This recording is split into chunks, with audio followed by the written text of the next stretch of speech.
ఏమేం కావాలనో నాకు చెప్పండి. మళ్ళీ నేను వస్తా. ఠాగూర్ ఆడిటోరియం కాదు. మా వీసీ గారికి, మా పోలీస్ సిబ్బందికి చెప్తున్నా, ఆ ఎల్ల నేను వచ్చిన రోజు క్యాంపస్ లోపల ఒక్క పోలీసు కూడా పెట్టకండి. ఏ విద్యార్థులు ఏ నిరసన అయినా తెలపనియండి. నిరసన తెలిపే స్వేచ్ఛ కూడా వాళ్ళకి ఇద్దాం. వస్తా, మళ్ళీ మీ ముందుకొస్తా. పోలీసులు బలగాలు వద్దు. ఎవరు నిరసన తెలుపుతారో తెలపండి. పేదరికంలో పుట్టి పేదరికంలోనే పెరిగిన నా చెల్లెళ్ళు తమ్ముళ్ల కోసం మళ్ళీ మళ్ళీ వస్తా. ఆర్ట్స్ కాలేజ్లోనే కూర్చుందాం. గొర్రెలు బర్రెలు చేపలు పెంచుకోమనేందుకు కాదు, ఈ దేశానికి పునాదులు వేసేవారి కోసం, ఈ దేశ చరిత్రను రచించేవారి కోసం వస్తా. డాక్టర్లు, ఐఏఎస్లు, ఐపీఎస్లు, ఐఎఫ్ఎస్లను సృష్టించే గడ్డపైకి నేనెందుకు రాకూడదు? బర్లు గొర్రెలు ఇచ్చినోళ్లకు నేను రావద్దని ఉండొచ్చు, కానీ నన్నెవరు ఆపుతారు? అందుకే మళ్లీ మళ్లీ వస్తానంటూ ఉద్యమాల గడ్డ ఉస్మానియా వేదికపై నుంచి గర్జించిన సీఎం యావత్ తెలంగాణలో కొత్త ఆశలకు ప్రాణం పోశారు. అంతేకాదు, గత 2 దశాబ్దాల చరిత్రలో ఏ ముఖ్యమంత్రి ఉస్మానియాన్ని ఓన్ చేసుకుని మాట్లాడింది లేదు. అసలక్కడ అడుగు పెట్టాలంటే కూడా ఒకంత ఆలోచించాల్సిన స్థితి ఉన్న పరిస్థితే. కానీ అదే ఉద్యమాల అడ్డ ఉస్మానియా గడ్డపై నుంచి విద్యార్థుల చిరకాల వాంఛలపై అనర్గళంగా ఉపన్యసించి విద్యార్థుల ఉద్యమకారుల మనసు దోచుకున్నారు ముఖ్యమంత్రి రేవంత్ రెడ్డి. ఏమైనా అంచనా వేసుకోండి. ఏమేం కావాలనో నాకు చెప్పండి. మళ్ళీ నేను వస్తా. ఠాగూర్ ఆడిటోరియం కాదు. ఠాగూర్ ఆడిటోరియం కాదు. మా వీసీ గారికి, మా పోలీస్ సిబ్బందికి చెప్తున్నా, ఆ ఎల్ల నేను వచ్చిన రోజు క్యాంపస్ లోపల ఒక్క పోలీసు కూడా పెట్టకండి. ఏ విద్యార్థులు ఏ నిరసన అయినా తెలపనియండి. నిరసన తెలిపే స్వేచ్ఛ కూడా వాళ్ళకి ఇద్దాం. ఆర్ట్స్ కాలేజ్ ముందు మీటింగ్ పెడతా. మీకు కావలసిన 100 కోట్ల నిధులు ఇస్తా. మళ్ళీ మీటింగ్ ఆర్ట్స్ కాలేజ్ దగ్గరనే, అక్కడ ఇక్కడ కాదు.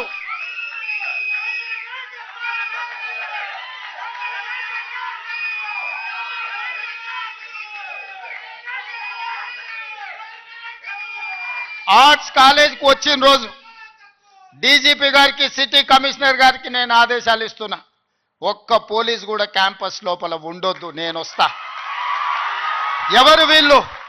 మా తమ్ముళ్ళు, మా చెల్లెళ్ళు తండాలలో, గూడాలలో, మారుమూల పల్లెల్లో పేదరికం రుచి చూసి అభివృద్ధి జరగాలి, డాక్టర్లు, లాయర్లు, ఇంజనీర్లు కావాలి, ఐఏఎస్లు, ఐపీఎస్లు, ఐఎఫ్ఎస్లు అయి ఈ దేశ నిర్మాణంలో భాగస్వాములు కావాలని ఇక్కడికి వచ్చిన వాళ్లను ఆనాడు ఉన్నాయన గొర్రెలు బర్రెలు చేపలు పెంచుకోండి అంటే ఈ రోజు డాక్టర్లు, లాయర్లు, ఇంజనీర్లు కాండి, ఐఏఎస్లు, ఐపీఎస్లు కాండి అని నేనంటున్నా. నేను రావద్దా? ఎందుకు రావద్దు? గొర్రెలు బర్రెలు చేపలు పెంచుకునేటోనికి నేను రావద్దని కోరుకుండొచ్చు, కానీ డాక్టర్లు, లాయర్లు, ఇంజనీర్లు, ఐఏఎస్లు, ఐపీఎస్లు అయ్యే విద్యార్థులకు నేను రావద్దని నన్ను అడ్డుకోవాలన్న ఆలోచన ఎందుకు ఉంటుంది? ఒకవేళ అడ్డుకుంటే వాళ్ళు వేసే యక్ష ప్రశ్నలకు సమాధానం చెప్పే చిత్తశుద్ధి నాకుంది. తెలివి ఉందా లేదా పక్కన పెడితే నాకు చిత్తశుద్ధి ఉంది. నా చిత్తశుద్ధిని ఎవరు ప్రశ్నించలేరు, ఎవరు శంకించలేరు. విద్యార్థి ఉద్యమాలకు యావత్ తెలంగాణ ప్రజల పక్షాన గొంతెత్తి నినదించే ఉస్మానియా యూనివర్సిటీలో ముఖ్యమంత్రి చారిత్రక ఉపన్యాసం మరువలేనిదంటున్నారు నిపుణులు. నిపుణులతో ఓ కమిటీ వేయండి. మీకేం కావాలో మీ ప్రణాళికలు మీరే రచించుకోండి. అంచనాలను సవరించుకోండి. ఎంత కావాలో నాకు చెప్పండి, అంతే చాలు. మంజూరు చేయడం నా పని, మిగిలింది మీ పని. అడగడంలో పేదరికం వద్దు, ఆకాశమే హద్దు అన్నట్టు ముఖ్యమంత్రి మాట్లాడిన మాటలు ఇప్పుడు ఉస్మానియా ప్రాంగణంలో చర్చనీయాంశంగా మారింది. గొల్లోళ్ళు గొర్రెలు పెంచుకోవాలి, మాదిగోళ్ళు చెప్పులు కుట్టుకోవాలి, గౌన్లోళ్ళు ఈదులు గీసుకోవాలి, ముదిరాజులు చేపలు పట్టుకోవాలి, వాళ్ళు మాత్రం దొరలు మాత్రం రాజ్యాలు ఏలుకోవాలి. గింతనే సింపుల్ ఫిలాసఫీ వాళ్ళది. నాది దానికి విరుద్ధం. మా పిల్లలు, మా తమ్ముళ్ళు, మా చెల్లెళ్ళు డాక్టర్లు, లాయర్లు, ఇంజనీర్లు కావాలి. ఈ తెలంగాణ సమాజం అభివృద్ధి చెందిన రాష్ట్రంగా 2034కు $1 ట్రిలియన్ ఎకానమీ, 2047కు $3 ట్రిలియన్స్ ఎకానమీ కావాలి అని అంటే మీరందరూ అభివృద్ధి సాధించాలి, చదువుకోవాలి. చదువు ఒక్కటే మీ తలరాతను మారుస్తుంది. ఈ చదువు ఒక్కటే మిమ్మల్ని సమాజంలో గుర్తింపు, గౌరవాన్ని ఇస్తుంది. ఆ చదువుకు ఏం కావాలన్నా చేసే బాధ్యత నాది. మీ సోదరుడిగా, మీ వాడిగానే మాటిస్తున్నా. ఏం కావాలనో అడగండి, అన్నిది ఇచ్చే బాధ్యత నాది. ఇంకో దగ్గర అయితే అవసరమైతే ఆపుతా. ఇంకెక్కడన్నా అడ్జస్ట్మెంట్ ఉంటే అక్కడనో ఇక్కడనో ఇంకేదాన్ని ఉంటే నల్లా బంద్ చేసి అయినా కాలు ఇక్కడ మలుపుతా. మీరేం ఫికర్ పెట్టుకోకరి, నేనున్నా. లక్షలు కోట్లు పోయాయి. కట్టిన కట్టడాలు కూలిపోయాయి. ఖజానాలు ఖాళీ అయ్యాయి. భూముల పంపకాలు ఎప్పుడో జరిగిపోయాయి. మీకిచ్చేందుకు నా దగ్గర ఏమీ లేదు, చదువు తప్ప. అందుకే తెలంగాణ బిడ్డల భవిష్యత్తు కోసం 5 కోట్లు కాదు 1000 కోట్లిస్తా అంటూ ఓయూ క్యాంపస్ ఠాగూర్ వేదికపై నుంచి రేవంత్ రెడ్డి ఇచ్చిన ఉపన్యాసం విద్యార్థులను, అధ్యాపకులను, యావత్ తెలంగాణని ఉర్రూతలూగించింది. విద్యార్థుల వసతి గృహాల ప్రారంభోత్సవానికి హాజరైన ముఖ్యమంత్రి చైతన్య కరదీపిక అయిన ఓయూని అంతర్జాతీయ ప్రమాణాలతో ఓ ఆక్స్ఫర్డ్ యూనివర్సిటీగాను, ఓ స్టాన్ఫర్డ్ యూనివర్సిటీగాను తీర్చిదిద్దుతానంటూ నిండు హృదయంతో, గద్గద స్వరంతో ప్రకటించారు. ఇటీవలి కాలంలో ఏ ముఖ్యమంత్రి చేయని పనిని ప్రస్తుత ముఖ్యమంత్రి రేవంత్ రెడ్డి చేసి విద్యార్థి లోకంలో సంచలనం రేకెత్తించారు. ఉద్యమాల గడ్డ ఉస్మానియాలో రేవంత్ రెడ్డి చేసిన ఉపన్యాసం చరిత్ర పుటల్లో నిలిచిపోతుందనటంలో సందేహం లేదు. ఠాగూర్ ఆడిటోరియంలో సీఎం ఉపన్యాసానికి కరతాళ ధ్వనులతో హర్షాన్ని వ్యక్తం చేసింది విద్యార్థి లోకం. ఈరోజు చాకలి ఐలమ్మ యూనివర్సిటీకి పేరు పెట్టడమే కాదు, 500 కోట్ల రూపాయలు ఇచ్చి అభివృద్ధి చేసి ప్రతి తెలంగాణ ఆడబిడ్డ చదువుకోవాలి, రాణించాలి అని చెప్పి చాకలి వీరనారి చాకలి ఐలమ్మ యూనివర్సిటీకి 500 కోట్ల రూపాయలు నిధులు ఇచ్చి ఈరోజు ఒక అద్భుతమైన పోటీ పడగలిగే యూనివర్సిటీగా తీర్చిదిద్దుతున్నాం. మరి ఒక మహిళా యూనివర్సిటీకి 500 కోట్ల రూపాయలు ఇస్తే మా ప్రొఫెసర్ గారు, మా వైస్ ఛాన్సలర్ గారు 5 కోట్లు 10 కోట్లు అడుగుతున్నారా? అడగడానికి కూడా మా వాళ్ళకు పేదరికం ఉన్నది. ఎంత పేదరికం అంటే అడగడానికి కూడా 100 అడిగితే ఏమనుకుంటారో 100నా అని అనుకునే పరిస్థితిలో మా వైస్ ఛాన్సలరు, మా అడ్లూరు లక్ష్మణ్ అంటే వాళ్ళ పేదరికం వాళ్ళని పెద్ద నెంబర్ ఆలోచన చేయడానికి కూడా అడ్డుపడుతున్నది. అందుకే నేను యోగితా రాణా గారికి ఆదేశాలు ఇస్తున్నా, ఒక కమిటీ వేయండి, ఇంజనీర్స్ కమిటీ. టోటల్గా ఎడ్యుకేషన్ నుంచి, యూనివర్సిటీ నుంచి ఒక టీంని, రాష్ట్ర ప్రభుత్వం నుంచి, విద్యాశాఖ నుంచి, సాంకేతిక పరమైన ఇంజనీర్లతో పాటు ఎడ్యుకేషన్ సైడ్ నుంచి ఉండే వాళ్ళందరినీ ఒక కమిటీ, చిన్న కమిటీని కూర్చి ఉస్మానియా యూనివర్సిటీ 100% ప్రపంచంతో పోటీ పడగలిగే ఒక స్టాన్ఫర్డ్, ఒక ఆక్స్ఫర్డ్ యూనివర్సిటీ స్థాయిలో మనకేం తక్కువ 3 లక్షల కోట్ల రూపాయల బడ్జెట్ ఉంది. ఎవడో 1,00,000 కోట్లు కట్టింది, కూలింది, పోయింది, 1,00,000 కోట్లు గంగలో పోయింది, గోదావరిలో పోయింది. మీకోసం ఒక 1000 కోట్లు ఖర్చు పెట్టడానికి మాకేమన్నా దరిద్రం ఉందా? నేను స్పష్టంగా చెప్పదలుచుకున్నా, ఈ సంవత్సరం విద్యాశాఖ కోసము 40,000 కోట్లు ఖర్చు పెట్టిన 40,000 కోట్లు ఈ సంవత్సరం young India integrated residential schools 100 నియోజకవర్గాల 100 young India integrated residential schools, ఒక్కొక్క స్కూల్కి 25 ఎకరాల స్థలం, 200 కోట్లు, 20,000 కోట్ల రూపాయలు ఈరోజు యంగ్ ఇండియా ఇంటిగ్రేటెడ్ స్కూల్స్కి నేను సంతకం పెట్టి ఇచ్చిన. యంగ్ ఇండియా స్కిల్స్ యూనివర్సిటీకి 500 కోట్లు పెడుతున్నాం. యంగ్ ఇండియా స్పోర్ట్స్ యూనివర్సిటీకి ఈరోజు 100 కోట్లు పెడుతున్నాం. యంగ్ ఇండియా పోలీస్ స్కూల్స్కి ఈరోజు మనం 100-200 కోట్లు ఖర్చు పెడుతున్నాం. ఫలానా పేరు అని ప్రస్తావన లేదు, అలా అని గత ప్రభుత్వాన్ని వదిలిపెట్టింది లేదు. పేరు ప్రస్తావించకుండా తెలంగాణలోని ప్రతిష్టాత్మక విశ్వవిద్యాలయం ఓయూ చరిత్రను గత 10 ఏళ్లలో భూస్థాపితం చేసే ప్రయత్నం చేశారంటూ గత ప్రభుత్వాన్ని రేవంత్ రెడ్డి ఉతికి ఆరేసిన తీరు సర్వత్రా చర్చనీయాంశంగా మారింది. మీకు వాళ్ళతో ఉన్న లాలూచేంది గంజా అమ్మేటోళ్ళతోని, డ్రగ్స్ అమ్మేటోళ్ళతోని. దీపావళి పండుగ కంటే దావత్ చేసుకున్నాడంట బామ్మర్ది. మేము దీపావళి పండుగకు చిచ్చుబుట్లు కాల్చుకుంటే వాళ్ళు సారా బుట్లు పెట్టుకొని దావత్ చేసుకున్నాం. అందులో పట్టుకుంటే డ్రగ్స్ తీసుకున్నాడు దొరికిండు. అట్లా పట్టుకుంటారు అంటాడు. అంటే డ్రగ్స్ తీసుకుంటే పట్టుకోవద్దా? మీరే చెప్పురే. వద్దు అని అంటే వదిలిపెడదాం. మరి మీరు అందరు కలిసి తీర్మానం చేస్తే గంజాయి డ్రగ్స్ తీసుకోవచ్చు, మనం ఏమనొద్దు. తెలంగాణ రాష్ట్రంలో వాళ్ళు చెప్పినట్టు మరి అట్లాంటి రాజ్యాంగం ఏదైనా ఉంటే నాకు చూపిరు. ఇట్లాంటి వాళ్ళు తెలంగాణ సమాజానికి పట్టిన చెదలు. ఆ చెదల్ని మనం ఒకసారి గుర్తించడం కొంచెం ఆలస్యం అవుతుంది. ఎందుకంటే మన ఇళ్ళల్లో మనం వుడ్ వర్క్ చేసుకున్నప్పుడు ఇట్లనే కనిపిస్తుంది. లాస్ట్కి ఇట్లా చూస్తే మొత్తం డొల్లయిగా అనిపిస్తుంది. తెలంగాణ సమాజానికి కూడా వాళ్ళు ముసిగేసుకున్న చెదల్లాంటి వాళ్ళు. వాళ్ళు ఈ తెలంగాణ సమాజం బాగు కోరుకోరు. ఉస్మానియా యూనివర్సిటీని బతకనియరు. మళ్ళీ వచ్చిండ్రంటే ఆలోచనలకు కూడా వచ్చినా ఈ ఉస్మానియా యూనివర్సిటీని ఉంచరు. లేఅవుట్లు వేసి ప్లాట్లు అమ్ముకుంటారు తప్పితే ఉస్మానియా యూనివర్సిటీని ఉంచరు. ఎందుకంటే చదువుకోవద్దు. వాళ్ళ ఏకైక కుట్ర ఒక్కటే, పంచడానికి భూములు లేవు, నింపడానికి ఖజానా లేవు, నేనివ్వగలిగింది చదువు ఒక్కటే. అందుకే ఈ ఏడు 40,000 కోట్లు చదువుకి ఖర్చు చేశానన్నారు ముఖ్యమంత్రి. ఓయూ అభివృద్ధికి ఎంత కావాలని అడిగితే 5 కోట్లు అడిగిన ఓయూ వీసీకి అడగడంలోనూ పేదరికం వద్దని సున్నితంగా చెప్పారు. లక్షల కోట్లు పోయాయి. ఉస్మానియా చరిత్ర కాలగర్భంలో కలిసిపోవద్దు. చరిత్రకు సజీవ సాక్ష్యంగా ఓయూ నిలిచిపోవాలి. 5 కోట్లు కాదు 1000 కోట్లు ఇస్తా అంటూ సీఎం చేసిన బహిరంగ ప్రకటనకు విద్యార్థులోకం ఒక్క క్షణం ఊపిరి బిగబట్టింది. అంతలోనే తేరుకొని సీఎంని కొనియాడుతూ విద్యార్థుల నినాదాలు కేరింతలతో టాగోర్ ఆడిటోరియం దద్దరిల్లింది. ఓయూ ప్రాంగణంలో ఇలాంటి ఉపన్యాసం ఇచ్చిన తొలి ముఖ్యమంత్రి రేవంత్ రెడ్డి. అంతేకాదు మళ్లీ వస్తానని ప్రకటించిన సీఎం ఎప్పుడొస్తానో కూడా చెప్పి వెళ్లారు. డిసెంబర్ మాసం మిరాకిల్ మంత్ అని, సోనియా గాంధీ తెలంగాణనిచ్చిన డిసెంబర్ 9 తనకెంతో ప్రీతిపాత్రమైన రోజని చెబుతూ అదే నెలలో మళ్లీ ఇదే ప్రాంగణంలో ఆర్ట్స్ కాలేజ్ ముందు మీటింగ్ పెట్టుకుందామని ప్రకటించారు ముఖ్యమంత్రి. డిసెంబర్ మాసం మనకు అత్యంత కీలకమైన మాసం. Miracle month is December. Christmas ని మిరకల్ మంత్ అంటారు, అద్భుతాలు జరిగే నెల అంటారు. డిసెంబర్ 9 2009కి చరిత్ర పుటలలో ఒక గొప్ప పేజీ ఉన్నది. మొట్టమొదటి తెలంగాణ రాష్ట్ర ప్రకటన డిసెంబర్ 9 2009 నాడు జరిగింది. అందుకే డిసెంబర్ నెల అంటే నాకు అత్యంత ఇష్టం. మళ్ళీ డిసెంబర్లో ఆర్ట్స్ కాలేజ్ దగ్గర మీటింగ్ పెట్టండి, నేను వస్తా. మీకేం కావాలనో అక్కడికక్కడ అన్ని మంజూరు చేసి జీవో ఇచ్చిపోతా. మొత్తం లెక్క పెట్టండి. ఏం పనులు కావాలో నాకు చెప్పండి. అన్ని రిక్రూట్మెంట్స్తో సహా మీరు ప్రణాళికలు చేసుకోవాల్సింది. నేను మంజూరు చేసేదే నా బాధ్యత.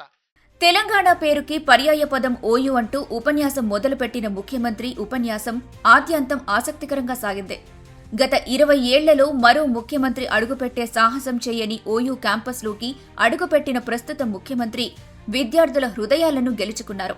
గొప్ప చరిత్ర కలిగిన ఉస్మానియాలో చదువుకుంటున్న వేలాది మందిలో ఆశాదీపాన్ని వెలిగించారు. ఉద్యమాలకు ఊపిరిలూదిన జార్జి రెడ్డి మొదలుకొని గద్దర్ వరకు మలిదశ తెలంగాణ పోరులో అసవులు బాసిన శ్రీకాంతాచారి, యాదయ్య, వేణుగోపాల్ రెడ్డిల ఆత్మ బలిదానాల పునాదులపై తెలంగాణ ఉద్యమం తారాస్థాయికి చేరిందంటూ కరతాళ ధ్వనుల మధ్య ముఖ్యమంత్రి ఉపన్యాసం సాగింది. ఒకటా రెండా, సీఎం తడమని అంశం లేదంటే అతిశయోక్తి కాదు. ఈ ఉస్మానియా యూనివర్సిటీకి ఒక గొప్ప చరిత్ర ఉన్నది. జాతీయ స్థాయిలో హోంమంత్రిగా పనిచేసిన శివరాజ్ పాటిల్ నుంచి మొదలు పెడితే దేశ రాజకీయాలనే శాసించి ప్రపంచ దేశాలతో పోటీ పడగలిగిన ఆర్థిక బలోపేతమైన దేశంగా తీర్చిదిద్దిన పివి నరసింహారావు గారు ఈ ఉస్మానియా యూనివర్సిటీ విద్యార్థిని. వీరే కాదు, తొలి తెలంగాణ ఉద్యమానికి నాయకత్వం వహించిన ఆనాటి డాక్టర్ చెన్నారెడ్డి గారు, మల్లికార్జున్ గౌడ్ గారు, మదన్ మోహన్ లాంటి వాళ్ళు ఈ ఉస్మానియా యూనివర్సిటీని విద్యార్థులే అని ఈరోజు మనం గుర్తు చేసుకోవాలి. వారే కాదు, ఉస్మానియా యూనివర్సిటీ విద్యార్థి రాజకీయాలలో రాణించి ఉత్తమ పార్లమెంటేరియన్గా ఈ దేశానికి దక్షిణ భారతదేశంలో మొట్టమొదటి ఉత్తమ పార్లమెంటేరియన్గా రాణించిన జైపాల్ రెడ్డి గారు ఈ ఉస్మానియా యూనివర్సిటీ బిడ్డని. వారి తర్వాతి తరంలో ఒక జార్జి రెడ్డి, ఒక గద్దరన్నను అందించిన గడ్డ ఈ ఉస్మానియా యూనివర్సిటీ. నిజాం నిరంకుశ పాలనను ధిక్కరించి నిజాంని పొగుడుతూ పాడే గీతాన్ని కాదని వందే మాత్రం వినిపించి దేశభక్తిని చాటుకున్న ఒక పివి నరసింహారావు ఇక్కడే చదువుకున్నారని, సాయుధ రైతాంగ పోరాటంలో ఎర్ర జెండా మోసిన ఎందరికో ఓయూ అండగా నిలిచిందని అన్నారు. నాటి పోరాటాల్లో ఈ గడ్డ ప్రాధాన్యతను స్మరించుకున్నారు సీఎం రేవంత్ రెడ్డి. శివరాజ్ పాటిల్ మొదలు ప్రపంచ దేశాలతో పోటీపడి ఆర్థిక స్వాలంబనతో మన దేశాన్ని ముందుకు నడిపించిన పివి నరసింహారావు, దక్షిణాదిన మొదటి ఉత్తమ పార్లమెంటేరియన్గా పేరు గడించిన జైపాల్ రెడ్డి చదువుకున్నది ఈ ఓయూ ప్రాంగణంలోని తరగతి గదుల్లోనేనని గుర్తు చేశారు ముఖ్యమంత్రి. నేను అడుగుతున్న మిత్రులారా, ఈ ఉస్మానియా యూనివర్సిటీకి ఏమి ఇచ్చినా తక్కువే, ఎంత ఇచ్చినా తక్కువే. ఇది చరిత్ర కాలగర్భంలో కలవద్దు. ఇది చరిత్రకు ఎప్పుడు నిటారుగా నిలబడ్డ సజీవ సాక్షిగా ఉండాలి ఉస్మానియా యూనివర్సిటీ. ఏం కావాలనో అడగండి, అడగకపోతే మీ పేదరికమే, అడగకపోతే మీదే పేదరికం. అది నా తప్పు కాదు, అది మీ తప్పు, మీ పేదరికం తప్పు. మీ ఆలోచనల్ని సవరించుకొని అంచనాలను వేసుకొని ఏమేం కావాలనో చెప్పండి, అన్నిటిని ఇచ్చే బాధ్యత నాది. ఉస్మానియా యూనివర్సిటీ చదువుకోవడానికి, ఉద్యోగాల అవకాశాల కోసం మాత్రమే కాదు, యావత్ తెలంగాణ సమస్యలను తర్కించి పోరాట బాటలు వేసిన ఘనత ఈ విశ్వవిద్యాలయందేనన్నారు. ఏ ఉద్యమమైతే ఈ తెలంగాణని అందించిందో ఆ ఉద్యమాన్ని నడిపిన పార్టీలు కాడి కింద పడేసినప్పుడు ఓయూ ప్రాంగణమే ఆ ఉద్యమానికి ఊపిరిలూదిందని గుర్తు చేశారు. ఓయూ విద్యార్థులు ఉద్యమంలో కదం తొక్కిన అనంతరమే తెలంగాణ రాష్ట్ర సాధన సాధ్యమైందని స్పష్టం చేశారు సీఎం. అలాంటి ఉద్యమంలో తెలంగాణ జేఏసీ నాయకత్వం వహించిన ప్రొఫెసర్ కోదండరాం గురించి మాట్లాడుతూ ఆయన్ను ఎమ్మెల్సీగా చేస్తే భరించలేకపోయారంటూ ఆగ్రహం వ్యక్తం చేశారు. ఆయన్ను దించడానికి కోట్లు ఖర్చు పెట్టి కోర్టుకెక్కారని చెప్పారు. కేసీఆర్ పేరు తీయకుండా ఆ కుటుంబాన్ని తూర్పారబట్టారు. మీ కుటుంబంలో ఎమ్మెల్యేలు, ఎమ్మెల్సీలు, ఎంపీలు, ముఖ్యమంత్రులు ఉండొచ్చు, కానీ ఉద్యమానికి ఊతమిచ్చిన ఓ ప్రొఫెసర్ ఎమ్మెల్సీగా ఉండకూడదా అంటూ ప్రశ్నల వర్షం కురిపించారు సీఎం రేవంత్ రెడ్డి. ఇవాళ ప్రొఫెసర్ కోదండరాం గారిని ఎమ్మెల్సీగా చేసినాం ఎందుకు? మీ సమస్యలు విని చట్టసభలలో ప్రస్తావిస్తాడని కుట్ర చేసి సుప్రీంకోర్టుకి వెళ్ళి కొట్టేపించారు. నేను మళ్ళీ చెప్తున్నా, సార్ను 15 రోజులు మళ్ళీ ఎమ్మెల్సీకి పంపుతాం. ఎవడడ్డం వస్తాడో చూద్దాం. ఎందుకంటే ప్రజాస్వామికంగా ప్రజల సమస్యల్ని ప్రస్తావించే వాళ్ళు చట్టసభలో ఉండాలనేది నా ఆలోచన. అలాంటి వాళ్ళను పంపించినప్పుడు వాళ్ళకు కూడా పదవి ఉండొద్దని సుప్రీంకోర్టు వరకు పోయి కోట్ల రూపాయలు పెట్టి పెద్ద పెద్ద న్యాయవాదులను తీసుకొచ్చి ప్రొఫెసర్ కోదండరాం సార్ని ఎమ్మెల్సీగా తొలగించారు. ఏం పైశాచికానందం ఇది? ఏం శునకానందం? ప్రొఫెసర్ గారు ఎమ్మెల్సీగా ఉంటే తప్ప మీ ఇంటిల్లి పాది మంత్రులు ఉండొచ్చు, ముఖ్యమంత్రి ఉండొచ్చు, ఎమ్మెల్సీలు ఉండొచ్చు, ఎంపీలు ఉండొచ్చు, అన్నీ మీ కుటుంబం ఉండొచ్చు, కానీ పొలిటికల్ చేసి చైర్పర్సన్గా పనిచేసిన కోదండరాం గారు ఒక ఎమ్మెల్సీ ఉంటే మీ దుఃఖమేందని అడుగుతున్నా. నా మీద తీటుందంటే నేను అర్థం చేసుకుంటా. ఆ సార్ ఏందే పాపం ఇంటి తలుపులు వలగొట్టినా ఏమనలే సారు, నేనైతే చెంపలు వలగొడుతుంది. 22 వయసులోనే ఐపీఎస్ సాధించిన ఓయూ విద్యార్థి ఈ రోజు డీజీపీ స్థాయిలో ఉన్నారంటూ సివి ఆనంద్ గురించి వ్యాఖ్యానించారు సీఎం. అలాంటి గొప్ప చరిత్ర కలిగిన ఓయూని కళావిహీనంగా తయారు చేశారంటూ ఆగ్రహం వ్యక్తం చేశారు. ఈ దేశానికి డాక్టర్లను, లాయర్లను, ఇంజనీర్లనే కాదు ఐఏఎస్లను, ఐపీఎస్లను అందించిన చరిత్ర ఉస్మానియా యూనివర్సిటీకి ఉంది. ఈ వేదిక మీద ఉన్న సివి ఆనంద్ గారు 89-91 ఈ ఉస్మానియా యూనివర్సిటీ విద్యార్థి 22 సంవత్సరాల వయసులోనే మొట్టమొదటి ప్రయత్నంలోనే ఐపీఎస్ సాధించిన యంగెస్ట్ ఐపీఎస్ ఆఫీసర్గా ఈరోజు డీజీపీ క్యాడర్లో హైదరాబాద్ కమిషనర్గా ఇక్కడి విద్యార్థి ఈ వేదిక మీద ఉన్నాడు అని అంటే ఈ ఉస్మానియా యూనివర్సిటీ ఎంత బలమైన పునాదులు వేసిందో తెలంగాణ నిర్మాణంలో ఈరోజు మనం గుర్తు చేసుకోవాలి.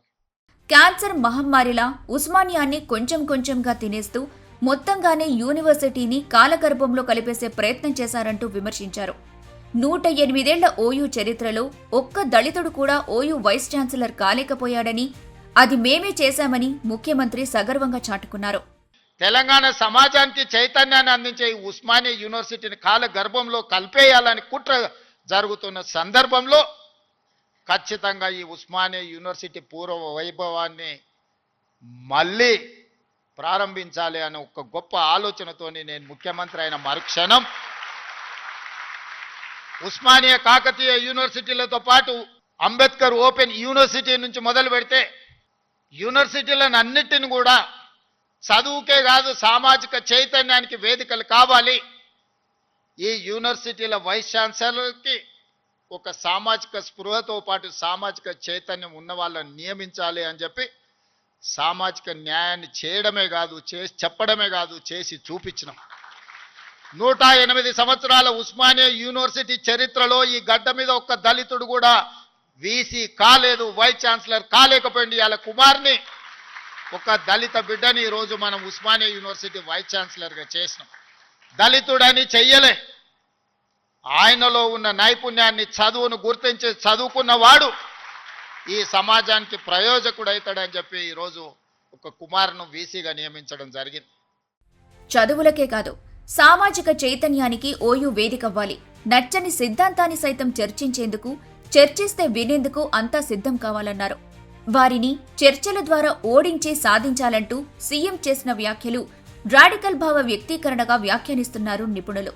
మనలో పోరాట పటిమను పెంచడానికి చాకలి ఐలమ్మ లాంటి ఉద్యమకారుల పేర్లను కోటి ఉమెన్స్ కాలేజ్ లాంటి మహిళా కళాశాలకు పెట్టామని, గత ప్రభుత్వం నిధులు సరే నియామకాలకు సైతం నీళ్లొదిలిందని మండిపడ్డారు. వాళ్ళకు బాధ ఉంది, దుఃఖం ఉంది, కోపం ఉంది. ఎందుకంటే ఉన్న పదంగా ఒక రైతు బిడ్డ ముఖ్యమంత్రి అయితే ఎట్లా, దొరల చేతులు ఉండాల్సిన పెత్తనం పేదోళ్ళ చేతులకు పోతే ఎట్లా అని వాళ్ళకి ఆవేదన ఉంటుంది. అర్థం చేసుకోవచ్చు వాళ్ళ ఆవేదన ఏందో. అట్లాంటి వాళ్ళ ఉచ్చుల పడకండి. సమస్య ఉంటే నాకు చెప్పండి. నా మంత్రులందరూ అందుబాటులో ఉన్నారు. మీ మంత్రి లక్ష్మణ్ ఎవరే, మీ మధ్యలో ఉండేటోడే కదా. పొన్నం ప్రభాకర్ ఎవరే, విద్యార్థి రాజకీయాల నుంచి వచ్చినోడే కదా. ఏ పేరైనా తీసుకోండి. ఈరోజు నా మంత్రివర్గంలో ఉన్నోళ్ళు మీకు అందుబాటులో ఉండనోళ్ళ, మీరు కలిస్తే చెబితే విననోళ్ళ. నేనేమీ ఆకాశంలో నుంచి ఊడిపడలేదన్న రేవంత్ రెడ్డి మీ చేత ఎన్నుకోబడ్డ మీ మనిషిని నేనని తేల్చి చెప్పారు. మీ ఆశీర్వాదాలతో నేను ముఖ్యమంత్రినయ్యానన్నారు. గుంటూరులోనూ పూణేలోనూ అమెరికాలోనూ చదువుకోలేదని, ఈ గడ్డ మీదే పుట్టానని కేటీఆర్ని పరోక్షంగా విమర్శించారు. గెలవకపోవడంతో కొందరికి దుఃఖం ఉండొచ్చు, ఆవేదన ఉండొచ్చు. దొరల చేతిలో ఉండాల్సిన అధికారం ఓ రైతు బిడ్డ చేతికొస్తే బాధగానే ఉంటుందంటూ గత పాలకులకు చురకలు వేశారు. కొడుకుని ఏదో చేయాలనుకుంటే ఏదీ కాకుండా పోతున్నాడన్న బెంగ ఉంటది. కానీ వాళ్ల ఉచ్చులో పడొద్దంటూ విద్యార్థులకు హితో పలికారు ముఖ్యమంత్రి. కొన్ని రాజకీయ పార్టీలకు కొంతమందికి అధికారం పోయినా కడుపుమంటూ ఉంటుంది, బాధ ఉంటుంది, దుఃఖం ఉంటుంది, ఆవేదన ఉంటుంది. కొడుకులను ఏమేమో చేద్దాం అనుకుంటే ఎందుకు కాకుండా పోతురని తండ్రికి ఆవేదన ఉంటుంది. ఆవేదనతో ఆరోగ్యం కూడా దెబ్బతింటుంది. మీరు వాళ్ళ ఉచ్చులో పడితే ఎట్లా? నేనెవరినే? మీరందరు కలిసి చేస్తేనే ముఖ్యమంత్రి అయినా కదా. నేను ఆకాశం నుంచి ఊడిపడ్డానా, అమెరికా నుంచి వచ్చినా, ఏం నుంచి వచ్చినా? నల్లమల్ల అడవుల నుంచి, కొండారెడ్డిపల్లి నుంచి వచ్చిన గా ప్రొఫెసర్ కాసింది మాది పక్క ఊరే. మీ ఊరు నుంచి, మీ దగ్గర నుంచి గవర్నమెంట్ స్కూల్లో చదివి మీతో పాటు 20 ఏళ్ళు ఉండి జడ్పీటీసీగా, ఎమ్మెల్సీగా, ఎమ్మెల్యేగా, ఎంపీగా 20 సంవత్సరాలు మీతో పాటు ఉండి, మీతో పాటు పెరిగి, మీతో పాటు మీరు ఆశీర్వదిస్తేనే ఈరోజు తెలంగాణ రాష్ట్రానికి ముఖ్యమంత్రి అయినా. చదువుకోవడానికి గుంటూరు పోలేదు, లేకపోతే పూనా పోలేదు, లేకపోతే అమెరికా పోలే. నేను చదివింది ఇక్కడనే, పెరిగింది ఇక్కడనే, ఎన్నికైంది ఇక్కడనే. మా తాతలు ముత్తాతలు ఎవరు పెద్ద పెద్ద పదవులలో లేరు. మా నాయన పేరు చెప్పి నేను ఇక్కడికి రాలేదు. కష్టపడి మీరు ఆశీర్వదిస్తే ఇక్కడికి వచ్చిన. చెట్టు పేరు చెప్పి చింతకాయలు అమ్మదలుచుకోలేదు నేను. 15 రోజులు తిరగకుండా మళ్లీ కోదండరాంని ఎమ్మెల్సీని చేస్తానని తేల్చి చెప్పారు. అద్దంకి దయాకర్, బాలాలక్ష్మి లాంటి వాళ్లు ఈ ప్రభుత్వంలో భాగస్వాములయ్యారని గుర్తు చేశారు. అపోహలొద్దు, తండ్రి కొడుకులు నడిపే అబద్దాల సంఘాలతో పోవద్దంటూ కేసీఆర్, కేటీఆర్లకు చురకలు వేశారు. ఆనాడు దయాకర్ ఉద్యమంలో యాక్టివ్గా ఉన్నాడు కదా. 10-12 ఏళ్ళు పాపం ఏది రాకుండా అందరు అడ్డం పడ్డారు కదా. ఇవాళ ఎమ్మెల్సీ అయ్యింది కదా దయాకర్ కూడా. ఇవన్నీ ఎందుకు అవుతున్నాయి? బాలలక్ష్మి మీ బిడ్డనే కదా, మీ యూనివర్సిటీలో పెరిగిన అమ్మాయే కదా. ఈరోజు ఈ రాష్ట్ర ప్రభుత్వాన్ని నడిపే దాంట్లో భాగస్వామి అయింది కదా. నేను మీకు విజ్ఞప్తి చేసేది ఒకటే, అపోహలకు లోన్ కాకండి. అబద్ధాల సంఘాలు ఉంటాయి, దానికి అధ్యక్షులు ఉంటారు, తండ్రి కొడుకులు. ఆ అబద్ధాల సంఘం చెప్పి అబద్ధాలను మీరు నమ్మకండి. హెచ్సియు గురించి ప్రస్తావిస్తూ ఇక్కడ ఏనుగులు సింహాలను చంపుతున్నానంటూ నాపైన నిందలు వేశారు. నిజానికి తెలంగాణలో అసలు ఏనుగులు సింహాలే లేవంటూ ఎద్దేవా చేశారు. పిల్లలందరూ కష్టపడి సాంకేతిక నైపుణ్యంతో ఏఐ తెస్తే ఏఐ పెట్టి సెంట్రల్ యూనివర్సిటీ దగ్గర ఏనుగులు సింహాలు ఉన్నాయి, వాటిని మేము చంపుతున్నామని పెట్టారు. తెలంగాణలో ఏనుగులు అనేటివే లేవయా, సింహాలు అనేటివే లేవు. మానవ రూపంలో ఉన్న మృగాలు ఉన్నాయి, అవి ఫామ్ హౌస్లలో ఉన్నాయి. వాటిని నిర్బంధించడానికి వలలేయండి. మదర్ ట్రైన్లను బంధించడానికి గోతులు దొవ్వండి. లేని ఏనుగులను, లేని సింహాలను సెంట్రల్ యూనివర్సిటీలో ఉన్నాయి, వాటిని నేను చంపేస్తున్నా అని చెప్పి సోషల్ మీడియాలో ఆర్టిఫిషియల్ ఇంటెలిజెన్స్ను ఉపయోగించి అతి తెలివితేటలన్నీ ప్రదర్శించి అడ్డుకున్నారు. ఎంతకాలం అడ్డుకుంటారు? ఏనుగులు సింహాలు కాదు, ఫామ్ హౌస్లో కూర్చొని మానవ మృగాలున్నాయి, వాటిని మాత్రమే అడ్డుకోండంటూ ఒక్క పేరు కూడా ప్రస్తావించకుండా కేసీఆర్ పాలనను ఉతికారేశారు ముఖ్యమంత్రి Revanth Reddy. Yeah, you can give him a standing ovation for that wonderful message. Thank you, sir, for your profound and visionary address.